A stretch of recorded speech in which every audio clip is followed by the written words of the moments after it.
Donc, ma présentation, la dernière présentation, ça va être autour de la prescription sécure des antidépresseurs chez les patients atteints de maladies cardiovasculaires. Et euh,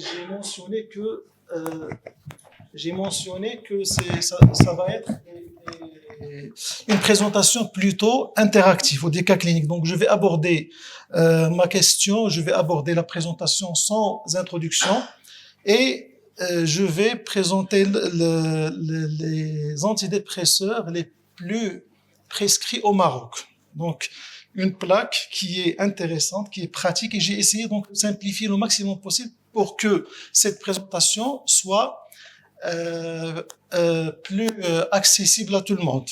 Donc nous avons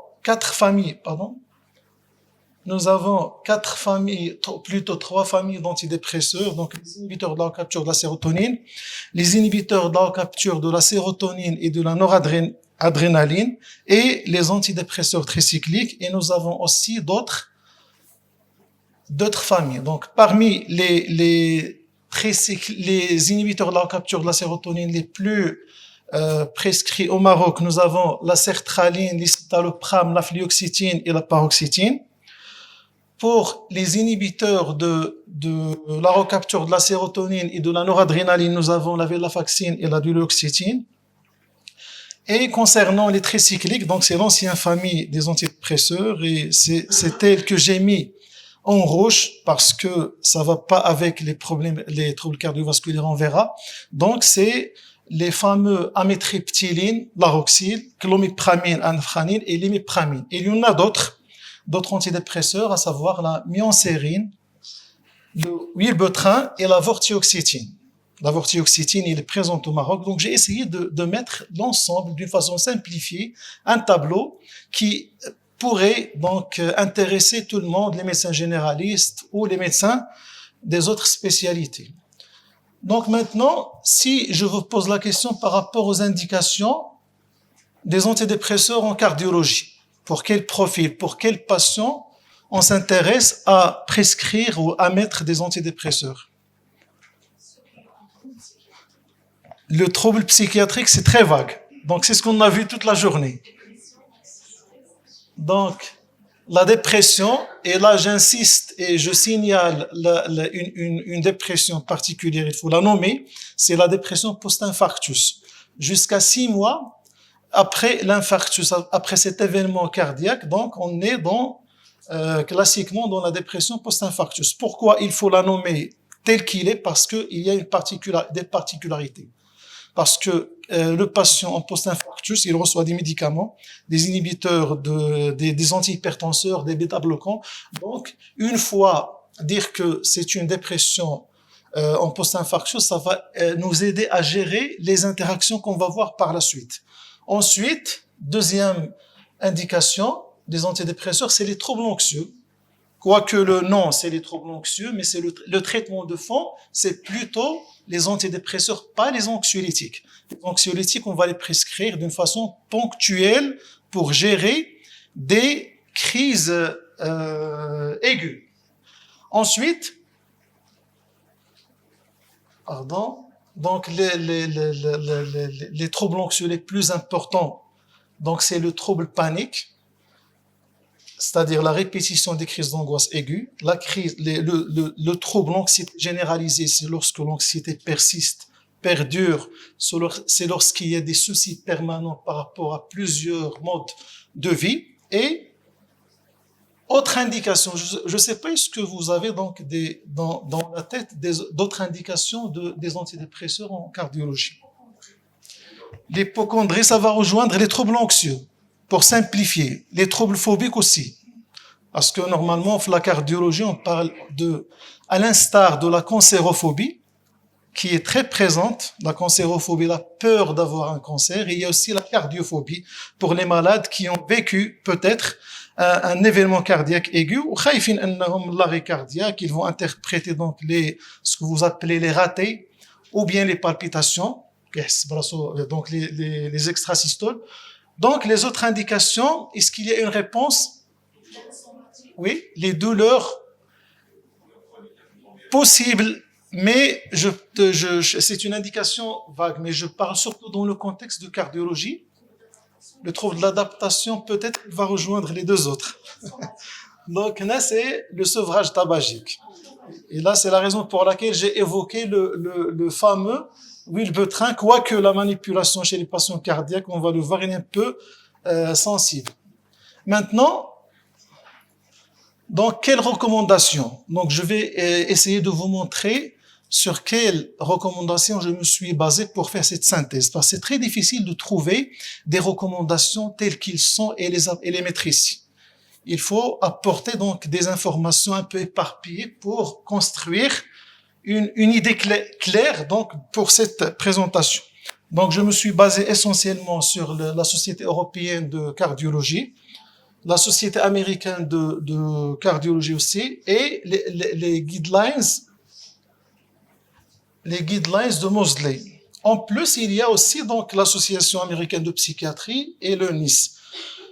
Je voulais juste attirer votre attention sur un élément très important, un travail plutôt très important. Donc, durant la journée, l'étude Inter-Heart a été évoquée pas mal de fois. Donc, c'est ce qui est donc épidémiologique, un nombre très important de malades cardiaques.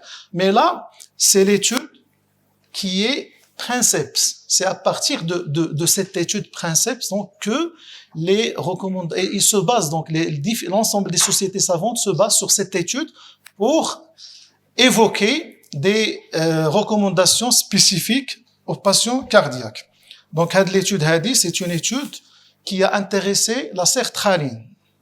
C'est pas une étude récente, c'est une étude qui a été réalisée en 2002, mais c'est l'étude Princeps.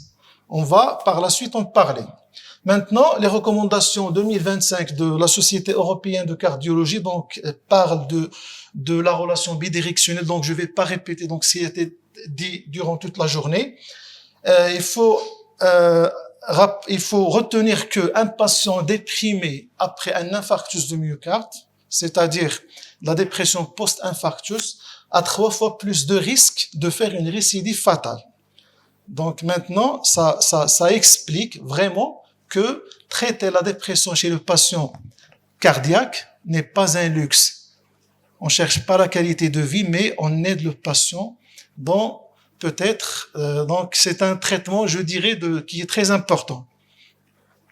Et bien sûr, donc, le fait d'insister sur la prise en charge multidisciplinaire, et c'est l'objectif donc ultime de notre rencontre, c'est que réunir l'ensemble des personnels soignants autour d'un thème particulier. Donc maintenant, les recommandations. Il y a aussi donc une publication très intéressante qui a été donc publiée en 2023, les guidelines, les recommandations de pas uniquement une seule société savante, mais plusieurs sociétés savantes. Donc la Société américaine de cardiologie, le collège américain de cardiologie, pas mal d'associations dont l'objectif qui rédigent des recommandations et des guidelines, surtout concernant la cardiologie préventive. Et là, donc, c'est très, très important de parler de la prévention parce que c'est très important. Avant d'aller aux médicaments, avant d'aller à la prescription, je pense qu'il faut toujours rédiger des protocoles concernant la prévention. Donc, ces guidelines, ils reconnaissent que la dépression est un facteur de risque indépendant. Et je souligne le mot indépendant, c'est-à-dire que la fameuse phrase qui nous a été enseignée dans la faculté de médecine, donc ayant comme facteur de risque cardiovasculaire le sexe masculin, le tabagisme et quoi encore? Et donc, je pense qu'il faut savoir faire sortir aussi la dépression. Il ne faut pas négliger parce que c'est un facteur de risque maintenant scientifiquement établi des problèmes cardiovasculaires. Il est un facteur de risque indépendant des coronaropathies, de l'infarctus du myocarde et même de la mortalité cardiovasculaire. Et ils ont rapporté aussi que traiter la dépression améliore la qualité de vie et le pronostic global. Donc, je pense que scientifiquement, il est bien établi de dépister, diagnostiquer la dépression et aussi de la traiter. Maintenant, l'ensemble, ce que veulent dire les sociétés savantes, c'est que ils veulent dire qu'il faut passer d'une cardiologie organique à une cardiologie intégrée, globale, biopsychosociale. Et donc, je pense que cette notion de spécialité, dans n'importe quelle spécialité, donc de prendre en considération les différents volets biopsychosociaux, donc je pense que cette notion qui va donner la prise en charge la plus adaptée et la plus complète. Maintenant, une question intéressante qui est donc le choix de l'antidépresseur. Donc, c'est le vif de notre sujet. Comment choisir un antidépresseur en cardiologie? Je vais vous rappeler donc le tableau donc qu'on a déjà présenté. Et pour un peu simplifier la tâche, on va procéder, si vous voulez, par élimination, pour que la liste soit plus restreinte et qu'on peut manipuler facilement les antidépresseurs. Donc maintenant, quel antidépresseur à éviter chez le patient cardiaque? Donc c'est une présentation, j'ai mentionné qu'il est interactif. Donc cela veut dire qu'il faut y avoir donc des allers et des retours dans la salle. Quel antidépresseur pour l'éliminer? Les tricycliques. Donc, les antidépresseurs tricycliques sont des antidépresseurs à oublier chez les patients en cardiologie. Il faut les oublier, mais pourquoi? Il faut quand même savoir pourquoi on va pas les prescrire. Parce que ils ont un profil cardiovasculaire défavorable, vraiment défavorable. Ils peuvent engendrer une tachycardie et une hypotension orthostatique avec ce qui est le plus peut-être sérieux, c'est la prévalence des troubles de conduction. Notamment, ils peuvent engendrer un allongement de l'intervalle QT et un élargissement de QRS, ce qui peut engendrer des blocs auriculo-ventriculaires ou carrément des arythmies ventriculaires létales. Donc, je pense que dans ce cas, normalement, il n'y a pas actuellement de place pour les antidépresseurs tricycliques. En plus de profil cardiovasculaire défavorable, ils ont une mauvaise tolérance globale. Ça, c'est donc, il est connu par tous les médecins qui prescrivent des antidépresseurs, les signes anticholinergiques, la sédation, la sécheresse buccale, la constipation, tout ce que vous voulez comme prise de poids, tout ce que vous voulez comme effet indésirable des tricycliques. Et aussi, il faut souligner qu'en cas de surdosage, il y a un risque mortel, toujours par des arythmies ventriculaires létales.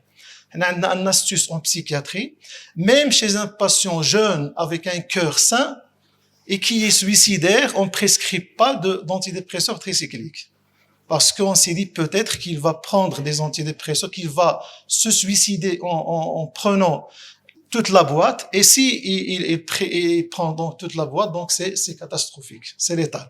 Et ça, donc c'est la raison pour laquelle je pense que c'est des arguments solides pour éviter les antidépresseurs dans la pratique cardiologique. Maintenant, quels sont les antidépresseurs à prescrire, mais avec prudence? On a parlé toute la journée de système sympathique, de noradrénergique et de la noradrénaline, et que les inhibiteurs de recapture de la sérotonine et de la noradrénaline, venlafaxine, duloxétine, sont des antidépresseurs à prescrire avec prudence. Pourquoi? Parce que ils peuvent engendrer une hypertension artérielle, déstabiliser donc l'hypertension artérielle avec une augmentation de la fréquence cardiaque, et cela veut dire qu'il faut être très vigilant en prescrivant la venlafaxine et la duloxétine chez les patients hypertendus ou bien les patients qui présentent une coronaropathie. Maintenant, c'est la troisième question, les antidépresseurs maintenant à utiliser en première intention. Ça a été déjà évoqué par mon ami professeur Zakaria Hammani. Donc, les antidépresseurs, la famille d'antidépresseurs à prescrire en première intention, ça doit être Oui, les inhibiteurs de la recapture de la sérotonine. Effectivement, c'est la famille à prescrire en toute, mais il y a aussi des nuances, on va en parler. Concernant les IRS, donc les IRS, en résumé, c'est le premier choix en cardiologie. Mais la question, est-ce que ces IRS, est-ce qu'ils ont le même niveau de tolérance et d'efficacité? Je parle des 4 IRS dont on a parlé. La sertraline, les citalopram, la fluoxétine et la paroxétine. Est-ce qu'ils sont au même niveau de sécurité et de tolérance? Oui, la réponse est non, parce que il y a des préférences en ce qui concerne, toujours en revenant à l'étude Princeps, il y a vraiment des différences. Maintenant, vous allez m'aider à mettre parmi les IRS, vous allez m'aider à mettre le premier choix, l'antidépresseur de choix chez les patients cardiaques, et qui sort à travers l'ensemble des publications à l'international. Oui, c'est la sertraline, très bien. En deuxième position, la sertraline, on va voir pourquoi.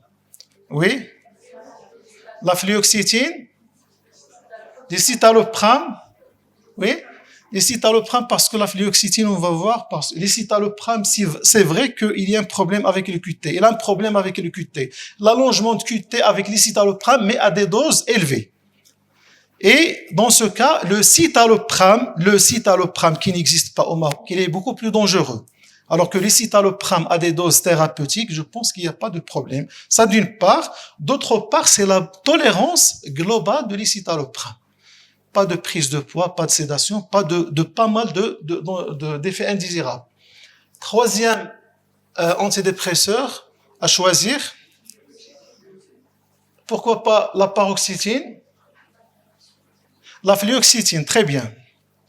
La fluoxétine parce que, pourquoi déjà le mettre en troisième position? Parce qu'il a un problème d'interaction, surtout un problème d'interaction avec les bêta-bloquants. Les deux, la fluoxétine et la paroxétine, sont des puissants inducteurs enzymatiques de cytochrome 2D6, ce qui veut que lorsqu'on va les prescrire chez un patient qui prend les bêta-bloquants, le taux de bêta-bloquants, il va augmenter, c'est ce qui va peut-être engendrer des problèmes de bradycardie sévère. Donc les deux sont au même niveau, la paroxétine et la fluoxétine en ce qui concerne donc ce type d'interaction médicamenteuse. Mais là, la paroxétine, c'est un profil qui est défavorable pour le patient cardiaque parce qu'il y a pas mal d'effets indésirables. Il est un peu proche en ce qui concerne les effets anticholinergiques des tricycliques. Et il a aussi un problème de prise de poids. La particularité de la paroxétine, c'est la difficulté de se débarrasser de cette molécule. Elle est très gênante. Une fois on arrête, parce que peut-être j'ai oublié de prendre 2 jours de paroxétine, donc il y a donc une panoplie de symptômes de sevrage qui vont survenir, des picotements, des sensations un peu bizarres, et qui sont en faveur d'un syndrome de sevrage, des tachycardies. Donc là, je pense que c'est aussi une molécule qui n'est pas trop adaptée au profil cardiologique. Maintenant, donc l'étude Princeps, c'est une étude, c'est un essai randomisé en double aveugle contrôlé par placebo, mené dans 40 centres ambulatoires de cardiologie et clinique psychiatrique. Donc il est quand même puissante. Aux États-Unis, en Europe, au Canada et en Australie. Donc, la plupart des sociétés savantes, il revient à cet article. L'article, il a testé donc, la tolérance et l'efficacité de la sertraline. Donc, les résultats, c'est que la sertraline,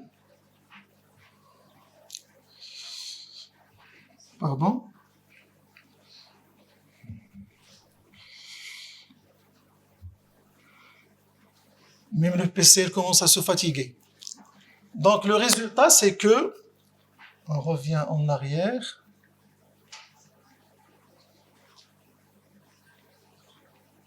la sertraline constitue un traitement à la fois sûr et efficace dans la dépression chez les patients ayant récemment présenté un infarctus du myocarde ou un non-gore instable. Donc la sertraline, c'est la seule molécule peut-être qui a été testée dans un contexte de cardiologie.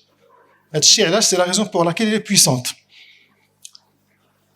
Maintenant, pourquoi la sertraline? Parce qu'il a un profil neutre cardiovasculaire, pas de problème avec le QT, pas d'allongement de QT, donc légère, voire pas de problème avec la fréquence cardiaque ni la tension artérielle. Les données cliniques dont on a parlé sont solides, donc c'est une étude qui a été réalisée donc en post-infarctus. Très peu d'interactions médicamenteuses, surtout avec les bêta-bloquants ou les antihypertenseurs, et il a aussi une bonne tolérance globale.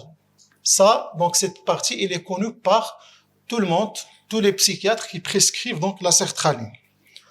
Donc, ça ne veut pas dire que la sertraline n'a pas de problème. Il a aussi un problème donc de risque de saignement qu'il faut prendre en considération, mais il est minime. L'escitalopram, je vous ai dit qu'il est en deuxième position.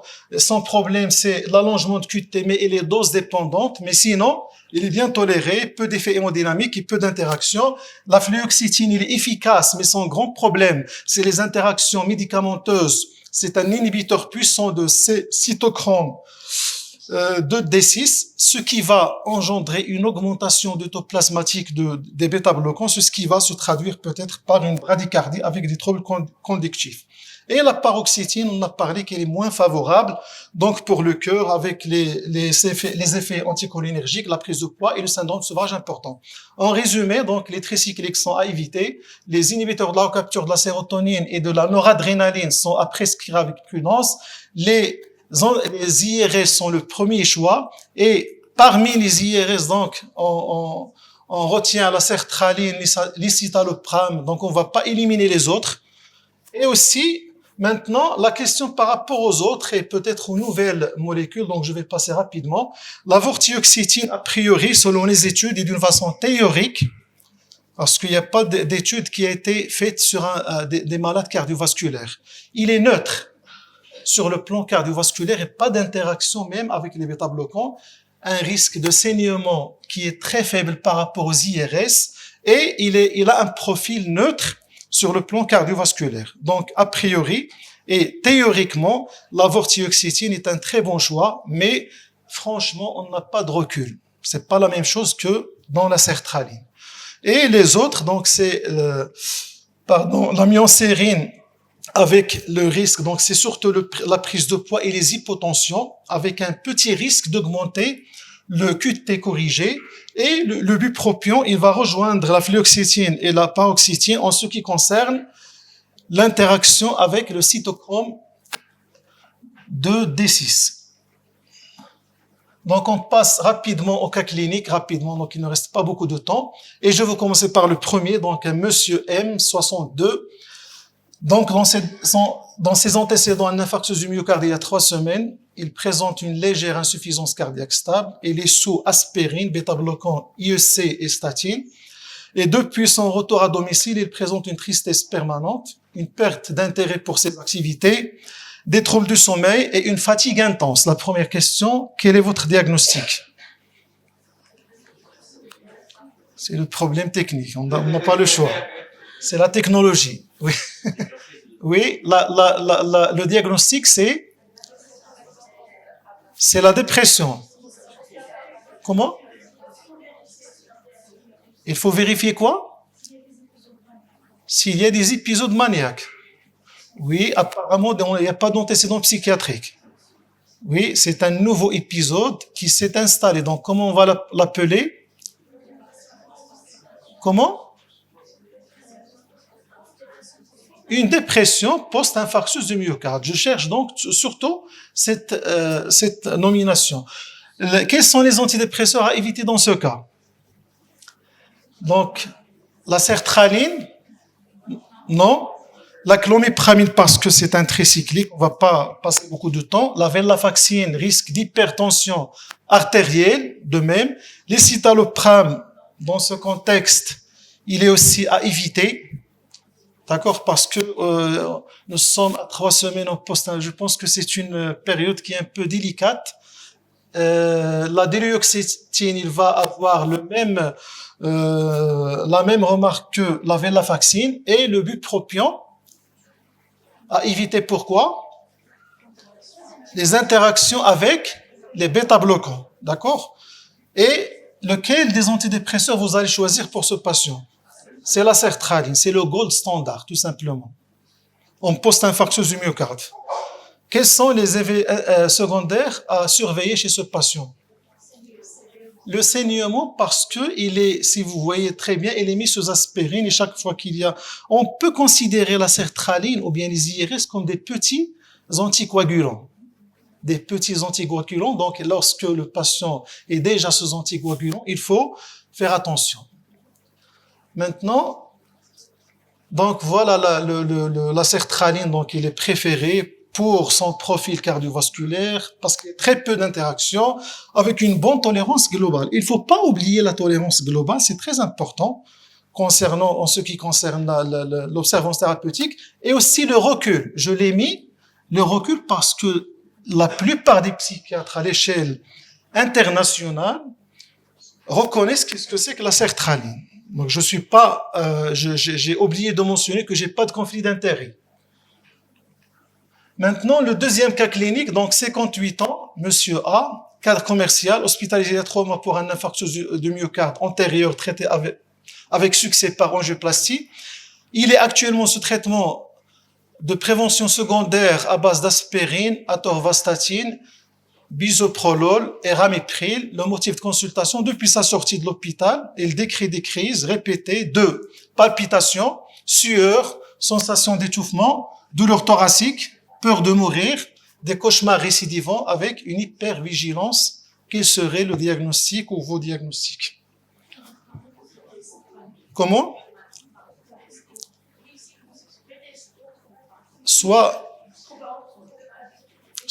un PDST, c'est-à-dire un état de stress post-traumatique, ou un trouble panique. Oui, autre proposition, les cardiologues, autre proposition pour ce monsieur. 3 mois, des palpitations, des sueurs, des douleurs thoraciques. Ouais, je pense que c'est un message. Il faut apprendre à éliminer une cause organique. Il peut faire une récidive, des troubles de rythme. Donc là, je pense qu'il faut éliminer soit une récidive d'infarctus du myocarde, trouble panique ou état de stress post-traumatique. Et dans ce cas, qu'est-ce qu'on peut demander, nous, les généralistes combinants, pour éliminer ce problème? Oui, le bilan, un avis cardio, un ECG, des troponines. Donc, de toute façon, oui. Quels sont les antidépresseurs à privilégier dans ce cas? Oui. Voilà, donc c'est un trouble, a priori, le bilan est normal. C'est un trouble d'allure anxieux. C'est un trouble panique. Donc maintenant, quel est le meilleur choix chez ce patient? Sertraline, vortioxétine, paroxétine, fluoxétine et citalopram. Choisissez parmi donc ceux que vous avez. Oui. L'INSA, la paroxétine, l'INSA la sertraline. La paroxétine, c'est un mauvais choix. Très mauvais choix, mais c'est très bien d'évoquer cette question. Pourquoi il a évoqué la paroxétine? Parce qu'il a beaucoup cliniquement, il a une meilleure efficacité sur les troubles paniques. Il a raison de l'évoquer. Mais aussi, ne pas oublier que la sertraline, aussi, il a un intérêt chez les patients qui présentent un trouble anxieux. Des troubles anxieux plutôt. Donc, qu'est-ce qu'on va choisir? La vortioxétine. La vortioxétine, il a un très bon profil théorique cardiovasculaire, mais son problème, c'est qu'il ne va pas aller avec la symptomatologie anxieuse. C'est une symptomatologie anxieuse. On a des signes de dépression. C'est plutôt l'anxiété, l'angoisse. Les citalopram, donc là, c'est toujours la sertraline. Les citalopram toujours, donc en post-IDN, donc il est on peut le prescrire, mais avec beaucoup de précautions. D'accord? Donc, un anxiolytique est-il indiqué chez ce patient? Parce que c'est une composante anxieuse. Il est très anxieux. il est très anxieux, c'est sûr qu'il a un problème d'insomnie, et la sertraline, il va pas à elle seule faire l'affaire. Il va pas agir rapidement sur la composante anxieuse, et il va pas le faire dormir rapidement. Parce que parfois des gens prennent la sertraline et ils ne rapportent que il est beaucoup plus stimulant la nuit. Donc qu'est-ce qu'on va faire? L'alprazolam. Oui. Est-ce que vous êtes d'accord? C'est un mauvais choix, l'alprazolam. Oui, le lorazépam, pourquoi? Très bien. Donc le meilleur choix, c'est le lorazépam. Nous l'avons ici au Maroc. Il y a un choix beaucoup plus important, mais qui n'existe pas. C'est comment on l'appelle la molécule? L'oxazépam. Elle est meilleure parce que c'est une benzodiazépine à demi-vie courte. Alors que le lorazépam, c'est une benzodiazépine à demi-vie courte intermédiaire. D'accord? Mais ce que nous avons au Maroc, c'est le lorazépam, le Temesta. Le Temesta, ça peut aider pour agir sur la composante anxieuse, bien sûr, de courte durée, quelques jours, quelques semaines. Donc, le lorazépam, c'est le meilleur choix. C'est une benzodiazépine à demi-vie courte intermédiaire, pas de métabolite actif, peu d'interaction et profil hémodynamique stable. Parce qu'il faut éviter les anxiolytiques et les benzodiazépines à demi-vie longue. Risque de détresse respiratoire, risque de sédation, risque de pas mal de problèmes que le patient en post-infarctus fait rien anha. Donc, on a choisir donc la lorazépam. Troisième cas clinique, Madame L, 62 ans, souffre de fibrillation atriale permanente et HTA. Le traitement actuel est un anticoagulant oral direct, un bêta-bloquant et un IEC. Les symptômes, état dépressif avec anxiété sévère et insomnie rebelle. Il a déjà essayé la sertraline, mais celle-ci lui causait des nausées insupportables. Donc, on la sertraline. On n'a pas trouvé d'une façon pour l'éliminer. Donc, quels sont les antidépresseurs à écarter? Le premier, c'est la sertraline. On n'a pas le choix. Il ne l'a pas toléré. Une intolérance digestive. Ça peut se voir avec la sertraline. Oui. La venlafaxine, il peut aggraver l'hypertension artérielle. Quoi encore? La myocérine aussi, parce qu'il a un problème surtout de sédation et de prise de poids, et dans ces contextes particuliers, il faut essayer donc de l'éviter. En plus du potentiel d'élever, quoique minime, l'intervalle QT. Les citalopram, oui, de même. Et la fluoxétine, qu'est-ce que vous allez me dire par rapport à la fluoxétine? Parce qu'il a des interactions avec le bêta-bloquant. Il risque d'aggraver donc le taux plasmatique de bêta-bloquant et engendrer des bradycardies sévères. Et maintenant, lequel des antidépresseurs est à privilégier? Je ne l'ai pas. Oui, donc ce cas, c'est la vortioxétine. C'est la vortioxétine qui reste. Quelles sont les limites de cet antidépresseur?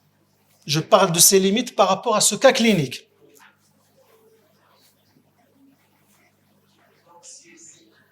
Très bien, l'anxiété modérée et aussi l'insomnie. Donc, les deux limites donc il a un effet modéré sur l'anxiété et sur l'insomnie. Donc, les solutions, ajouter peut-être une benzodiazépine. Donc, le vortioxétine, un profil très favorable cardiovasculaire, mais son problème pour ce cas clinique, c'est qu'il est peu sédatif et n'améliore pas l'insomnie ni l'anxiété. Je pense que c'est le dernier cas clinique, Madame B, 58 ans, HTA essentiel diagnostiqué il y a 3 ans, pas de complications. Donc une HTA simple, sans complications. Il est sous traitement à base d'inhibiteur un IEC et il consulte pour inhibition psychomotrice marquée, ralentissement, fatigue intense, une hypersomnie. Il passe 12 heures par jour au lit. Perte d'intérêt total pour les activités. Pour les activités, perte d'intérêt total. Il va pas répondre facilement aux recommandations de Dr Benihia. Il ne va pas répondre. Il n'a pas d'envie pour bouger. Dr Benihia, il n'a pas d'envie pour bouger ni de marcher. Donc, il faut noter également qu'il présente une obésité modérée et se plaint d'une prise de poids récente liée à son inactivité. Donc, quel est le diagnostic à évoquer? Oui. Une dépression. Oui. C'est une dépression, c'est une erreur de frappe. C'est une dépression dans le cadre d'une hypertension artérielle. Quels sont les antidépresseurs à écarter dans ce cas? La venlafaxine, très bien. Pourquoi la myocérine? Parce qu'il est déjà obèse.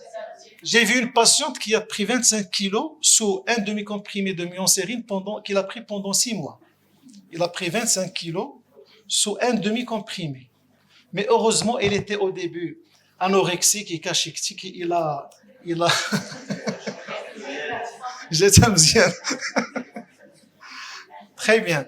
La paroxétine, non. Pourquoi?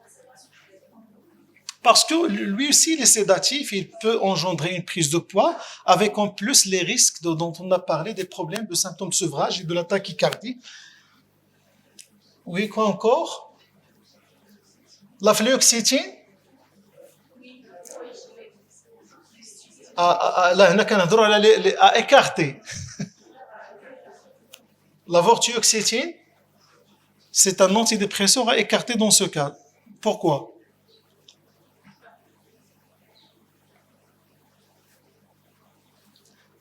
Pourquoi? Parce que ici, c'est surtout la forme de la dépression. Donc, la vortioxétine, c'est pour la dépression beaucoup plus simple. Mais là, il y a une composante de ralentissement très important. Donc, dans ce cas, ralentissement, prise de poids. Dans ce cas, il faut chercher un antidépresseur qui est beaucoup plus tonique, stimulant.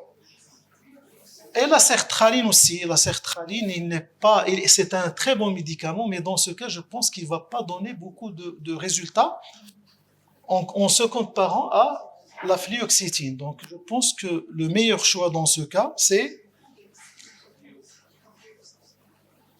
quoi? C'est la fluoxétine. Pourquoi la fluoxétine? C'est un antidépresseur stimulant, pas de problème de prise de poids. Il est anorexigène. Donc la fluoxétine, il a un très bon profil tonique, stimulant, avec une neutralité pondérale et il n'y a pas d'interaction avec les IEC. Donc pas d'interaction IEC-fluoxétine. Donc je pense que c'est la dernière diapositive et je vous remercie pour votre attention.